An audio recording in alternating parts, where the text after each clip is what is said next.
औलाद आहे. जोपर्यंत उपवर्गीकरण रद्द होत नाही तोपर्यंत आम्ही मागे हटणार नाही. माझी बीड ते क्रांतिकारी Mumbai long march doctor Babasaheb Manpur या ठिकाणी मुंबई या ठिकाणी आला आणि पोलिसांनी लॉंग मार्चला अटक केलेली आहे आणि या सरकारचा आम्ही जाहीर निषेध करतो. लोक थांबले तिथे तिथे घेऊन जाण्याचा त्यांचा प्रयत्न चालला.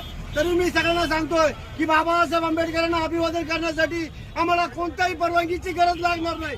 जीव गेला तरी व्यक्तात, पण आम्ही अभिवादन करणार म्हणजे करणार. संख्येनं आपल्याला चैत्यभूमीवर यायचं आहे आणि या उपवर्गीकरणाचा जाहीर विरोध करायचा.